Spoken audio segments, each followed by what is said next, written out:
Former President Trump is returning to his calls to remove birthright citizenship with his 2024 White House campaign announcing Tuesday he would seek to end it via executive order on his first day in office.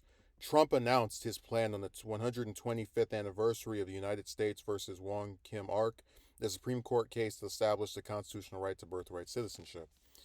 The proposal echoes a long-time demand of immigration restrictionists and a measure Trump toyed with while in office, attracting criticism from both immigration advocates and legal experts. Most experts agree that the president does not have authority to end birthright citizenship through an executive order, primarily because the practice is enshrined in the Constitution. The 14th Amendment grants citizenship to those born and naturalized in the United States and subject to the jurisdiction thereof. The widely accepted interpretation of that amendment that it applies to children born in the United States regardless of their parents' immigration status has held since an 1898 Supreme Court case involving a U.S. citizen with Chinese parents.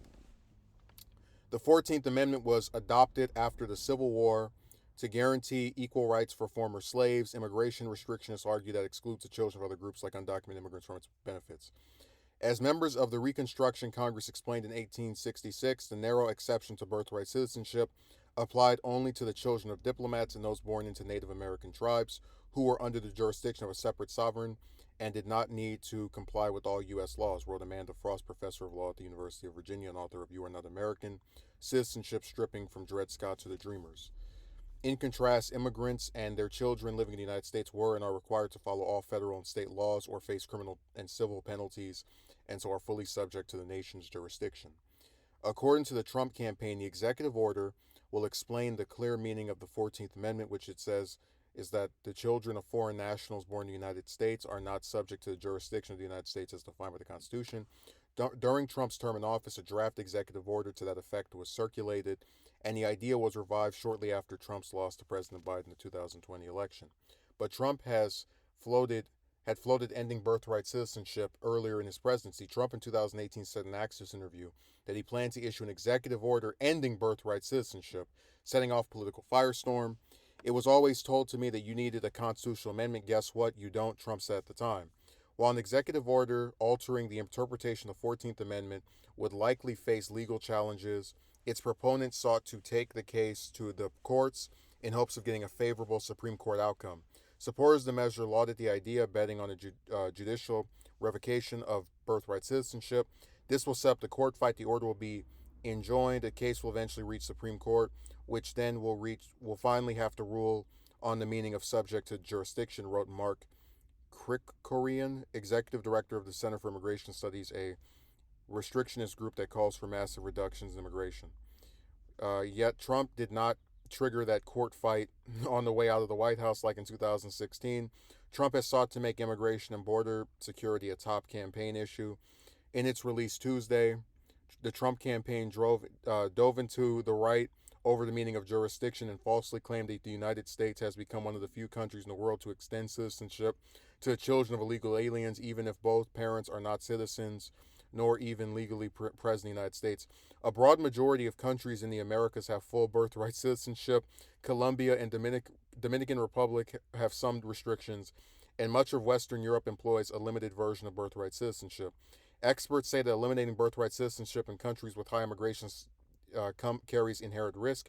Germany, for instance, liberated its citizenship rules after decades of imposing a strict system that negatively impacted many children of immigrants.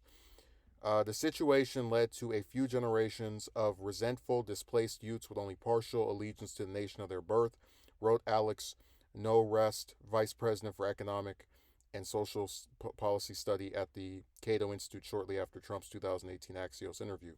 Non-citizens born in Germany formed parallel societies. They were prone to crime and political ideologies like radical Islam or Kurdish nationalism, wrote No Radish. So, um, God, there's a lot to unpack here. This article was actually shorter when I read it yesterday, and it's been updated by The Hill. I recorded this yesterday, and then the good old terrific. I was deleting some stuff, and I got rid of it by accident, so I'm doing it again. Now, birthright citizenship is a pretty cut and dry case where if a person is born in the United States, then they become a citizen. Um, I don't know why the immigration status of the parents would be a factor other than with nativist. And a lot of times people who support Trump will say that, those liberals are trying to make it sound like he has a problem with immigrants. But what do you describe as a foreign national? And when are we going to get to a point where people just have birthright citizenship if he's able to supposedly revoke it?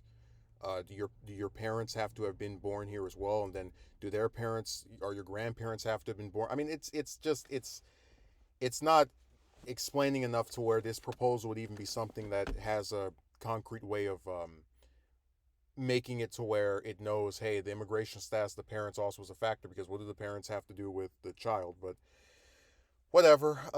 He'll say something like this. I don't think it'll go anywhere. And really, what's so sad about the Republican electorate, and I know they're in love with him, is that when he says something like this, voters should say to themselves, "Now wait a second," because like let's pretend I'm like, for example, I'm speaking from the perspective of someone who supports getting rid of birthright citizenship, as insane as that sounds. Let's just say that's my top issue, my key issue. I hear that Trump wants to do it. I'm happy for a second.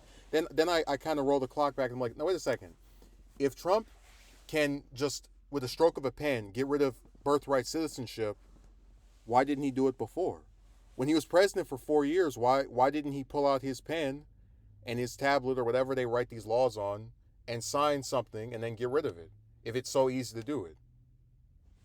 And that's why I said Trump has one liability that the other 2024 Republican candidates don't have, which is you've been president before. So anything you propose that you try to say, I will do this, if people have to ask themselves, why didn't you do it before? What stopped you in the past? So that's one thing. But the other part of it is that um, when the article mentions that the Trump campaign falsely claimed that America is one of the few countries with birthright citizenship, and then it goes into mentioning that these other countries like the Dominican Republic, just other countries in the Americas, also have the same basic thing of, if you're born here, you're a citizen of here. And I said it's so sad that like supporters of his, because I always said there's a lot of people call these people low information voters, but we have low information campaigns where, like, if I'm proposing an immigration law and I'm trying to invoke other countries by saying the United States is the only one or one of the few that does this, can't you take the time to have one of your policy advisors, staff members, whoever looks it up for him, go and search up what are the immigration laws of other major countries? What are when we compare ourselves to them, in what way are we differing from them with regard to our immigration laws? Like, why couldn't he have one person in his whole campaign just go and spend maybe 10 minutes on Google and search up what's the immigration status of these other countries, and is the United States truly just this one of the few purveyors of illegal immigrants and their children with birthright citizenship? No, it's something that's very commonplace, and his campaign falsely, I don't know if they lied, but they were incorrect about this, and I it's just so sad how, like, these are the people that want you to believe that they should be governing America, and then they can't even do the most basic of research about the laws in other countries. But we talked before about how a lot of their positions and their success electorally is based off of tricking people with this Red Scare nonsense. Oh man, we're one of the only countries that has this type of immigration law. Even though that's not actually true. Oh, the Democrats want to give you socialized, government-run takeover health care, even though single payer is available in countries like Canada and Sweden and Denmark, and they don't have dictatorships or any other, just it's all based off of twisting stuff, and that's what's happening here. So any person who actually supports getting rid of birthright citizenship, again, as insane as I think it is, should ask themselves, if Trump really is going to do this, why didn't he do it when he was president before? Remember, if he becomes the 47th president, he's not going to have any more powers than he did when he was the 45th. So his chances of being able to enact this via executive order, I think, are going to go up in flames. But I don't know. He's able to trick a lot of people.